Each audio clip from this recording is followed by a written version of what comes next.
I believe we've got a crisis in leadership in America today. And I don't think it's just in the presidency. I think it's in our other political leaders. I think in many cases it's in local leaders. I think it's even in business leaders. I think that we don't understand exactly what we're trying to do with leadership, and we seem to be struggling with what qualities and outputs are truly important to us.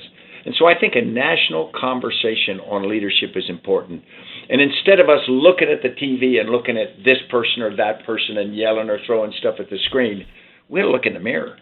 We ought to look in the mirror and say, what are my values? What is important to me in this country? And then we ought to do it in groups, and we ought to decide, what leaders do we want our children to see and our grandchildren to see?